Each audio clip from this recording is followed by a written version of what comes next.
Tonight, new developments in a heinous case of child abuse in Mesa. A little girl found bound and sexually assaulted. Tonight, new questions about why the mother was never on the radar for DCS, and then accusations police had the chance to report her. ABC 15's Nohelani Graff joins us live with an exclusive interview. She's live at the Mesa Walmart near the US 60 and Greenfield Road. And Nohe, you were able to talk to a former employee there who says Solis was busted for shoplifting with her daughter. You know, she was carrying around a big empty bag, and that's what caught their eye in the first place. And this guy tells me by the time security and police busted Solis for shoplifting, she wove a story that had them paying for some of her groceries. But he says the child was in bad shape, and he still can't understand why mom was never turned in.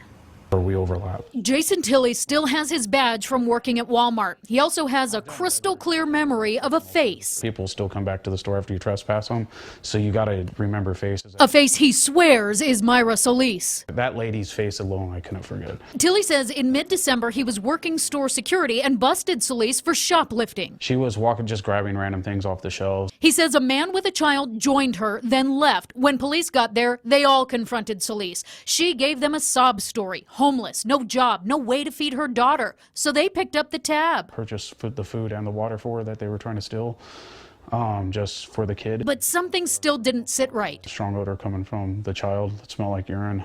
The hair was already shaved down on the girl, and she said it was because she had lice. In court documents, Solis admits to shaving her 3-year-old's head to lie about cancer treatments. And in an exclusive ABC 15 interview, Solis's mother says they got a story about the shaved head too. Pelo nuevo.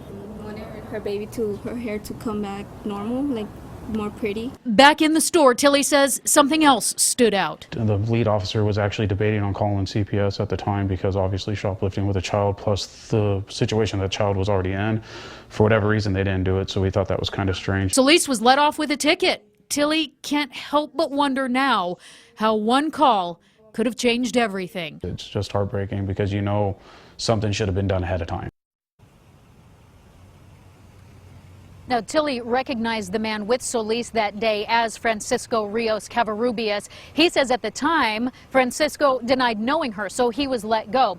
We also spoke with Mesa Police, who confirmed this case. The officer does remember that the child was there and looked a little dirty, but they tell us they cannot report every poor child they encounter to DCS, and there were no obvious signs of abuse to warrant that call. And Steve, coming up at new at 6:30, we're going to hear from police about a second run-in with Solis and her child. Yeah, a lot of people are asking questions. Why didn't somebody step in and do something with all of those warning signs? Thanks so much, Nohe.